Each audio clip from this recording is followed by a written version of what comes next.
Bonjour tout le monde. Donc on va continuer notre leçon la théorie de la tectonique des plaques, نظرية تكتونية الصفائح. Après avoir parlé dans la dernière vidéo sur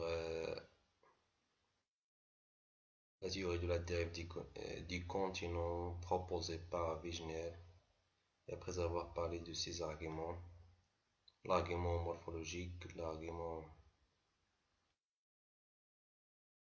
géologique et l'argument paléontologique, on va passer quelques données qui soutiennent cette théorie de la Terre des continents.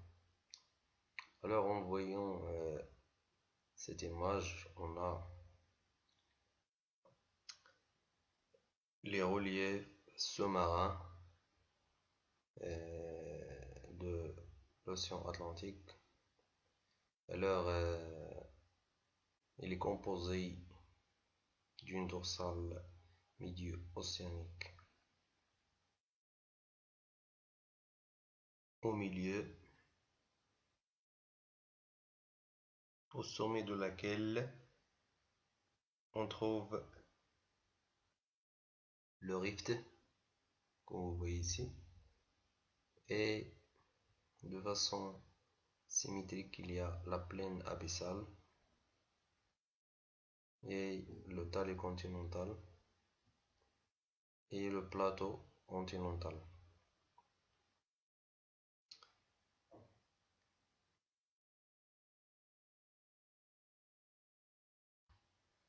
Alors, les chercheurs ont dévoilé plusieurs autres arguments qui sont en faveur de la théorie de la dérive des continents, parmi lesquels il y a la formation du basalte au niveau de la dorsale médio-océanique et l'âge de ce basalte. Vous voyez ici dans cette image. Et l'âge du basalte augmente lorsqu'on s'éloigne de la dorsale médio-océanique. Donc, ce qui montre donc une formation de nouveaux basaltes au niveau de la dorsale.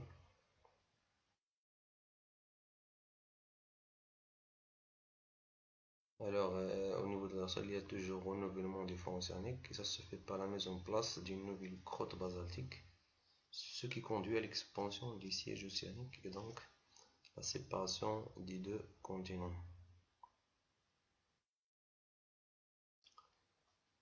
On va passer à cette image. Donc cette image, il montre plusieurs continents, comme vous voyez ici. Et il y a la distribution des foyers sismiques et aussi la distribution et la répartition des volcans. Alors, comme vous voyez, la répartition du volcan est en forme de ceinture et aussi la répartition des foyers sismiques. Alors, ces sismes et ces volcans, ils délimitent des zones appelées plaques lithosphériques. Alors, les chercheurs, ils ont appelé ces zones des plaques lithosphériques. Alors, on ne parle pas de continent, mais il y a une évolution et ils ont appelé ces zones des plaques. Alors, ils ont trouvé à peu près 14 plaques. Vous voyez ici la plaque pacifique, la plaque de Nazca, la plaque du Caucase, la plaque nord-américaine, la plaque de Caraïbes, la plaque sud-américaine, la plaque africaine, la plaque arabique, la plaque eurasiatique, la plaque antarctique, la plaque australo-indienne, la plaque des Philippines et la plaque pacifique. Alors, comme on a dit, la distribution mondiale des sismiques-volcans montre que ces derniers sont distribués dans le monde en forme de ceinture étroite qui pénètre dans les centres des océans et des côtes de quelques continents qui pourraient diviser le globe en plusieurs unités appelées plaques lithosphériques. Alors, la plaque lithosphérique est un fragment relativement stable délimité par des zones instables qui se caractérisent par une intense activité sismique et volcanique et se subdivise en deux types. La plaque océano-continentale, الصفيحة القارة المحيطية. Exemple, la plaque d'Afrique, la plaque d'Amérique du Sud. Le deuxième type, c'est la plaque océanique, الصفيحة المحيطية. Par exemple, la plaque Nazca et la plaque du Pacifique. Alors, les chercheurs ont trouvé que entre ces plaques, il y a, des zones de convergence et des zones de divergence. C'est-à-dire il y a des plaques qui s'approchent, comme vous voyez ici. Et ici, par exemple, entre la plaque indienne et la plaque eurasiatique. Et il y a aussi des zones de divergence comme entre la plaque d'Afrique et la plaque d'Amérique du Sud.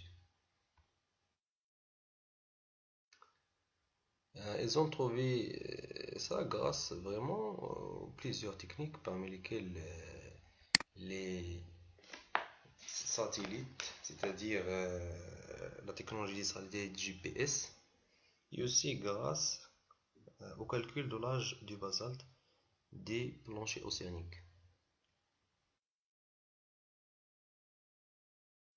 Alors, pour conclure cette séquence, on va dire que grâce aux techniques de suivi et de mesure, les chercheurs ils ont utilisé des satellites pour mesurer la distance entre plusieurs stations à travers le monde. Ainsi, ils ont mesuré la distance entre ces stations chaque année pour savoir la nature du mouvement planétaire. Est-ce qu'elles sont convergentes ou bien divergentes? Alors, il y a deux types du mouvement. Il y a euh, le mouvement de convergence et le mouvement de divergence.